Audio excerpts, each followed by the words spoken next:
Hello. This presentation discusses limited angle computed tomography, which is a specialized imaging technique used in medical imaging, non-destructive testing, and security screening. Let's begin with a brief literature review. Unlike traditional full-scan CT, limited angle operates within a restricted angular range. It poses unique challenges for accurate image reconstruction. These challenges include incomplete data, artifacts, edge distortions, and poor image quality.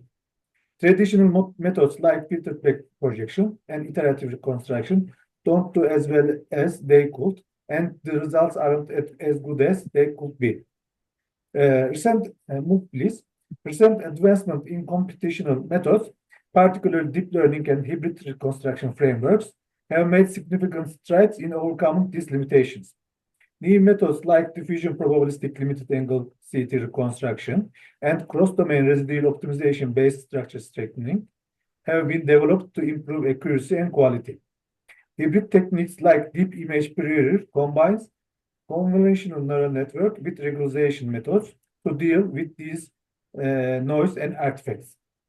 New techniques in limited angle reconstruction include time reversion fast sampling and frameworks like iterative residual optimization network and rapid iterative solver with iteration network-based gaining.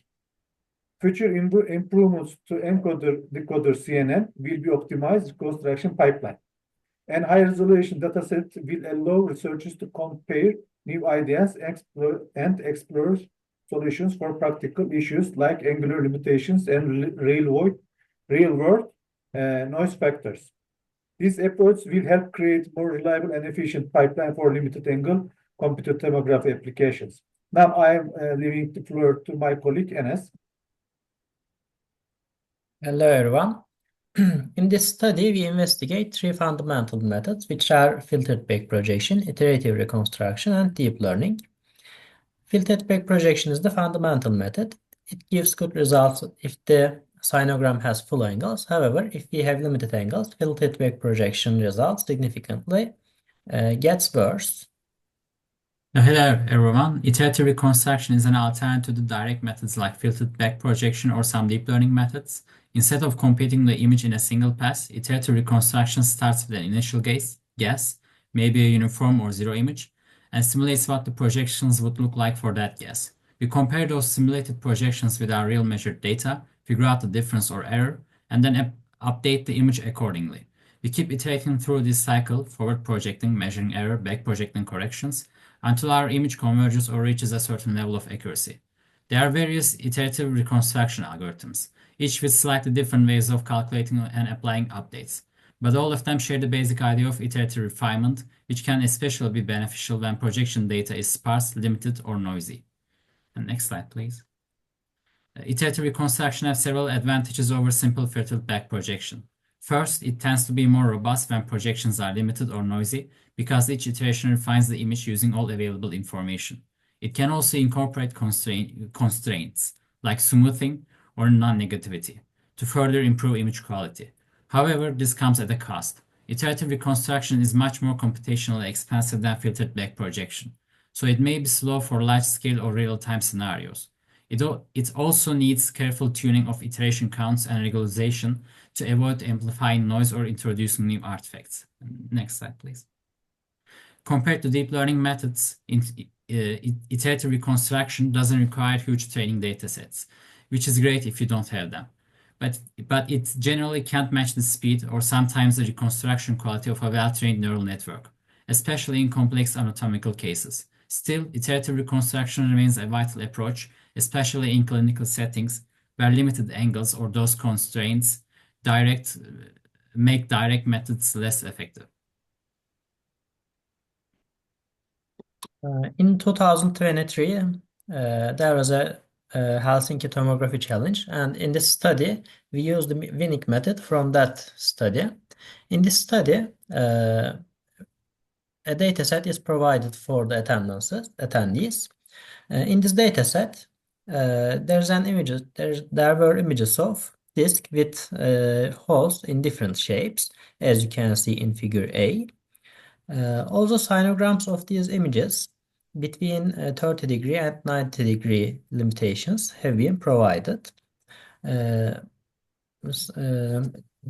Angle limitations increase by 10 degrees, and 6 samples were given for each angle.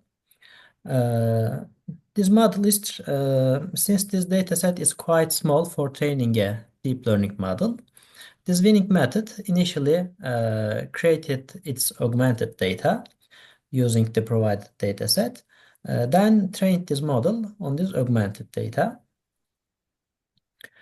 Our contribution in this study to this deep learning method is that initially we created extreme limited angle scenarios such as 10 degrees and 20 degrees and explored the capabilities of this model in such cases. Then we tried to adapt this model on more real-life scenarios such as this walnut CT image. The main challenges were that the number of projections and number of detectors were different between these two datasets. In order to overcome this challenge, we used interpolation and sampling.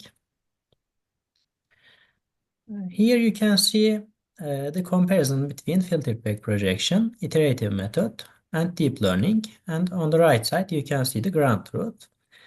If the angle limitation is 90 degrees, all the methods provide quite acceptable results.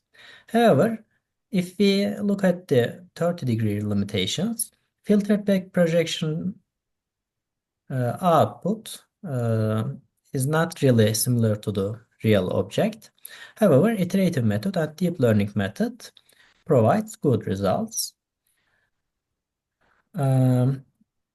On this page, you can see the results of deep learning and iterative method on the extreme cases, which are 10 degrees and 20 degrees.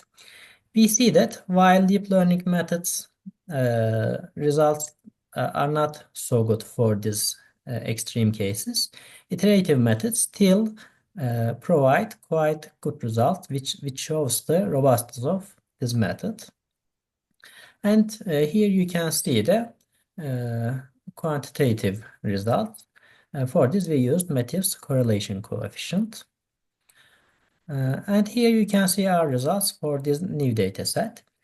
This deep learning result is quite bad. The main reason is that the model is trained on disk images, and the weights of the model are learned accordingly.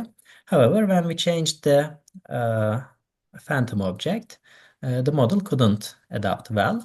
On the other hand, iterative method provided quite good results. Now we will show our demo. I will initially run our deep learning model on the test set, and the outputs will be shown in this directory. Now I am running our deep learning model. Okay. Now we are getting our results. At the top, you will see images with 90-degree angle limitations. Here you can see that the reconstruction is quite good. However, when we check the more challenging angle limitations, the result is getting worse. Now Kaan will show you the demo for iterative method.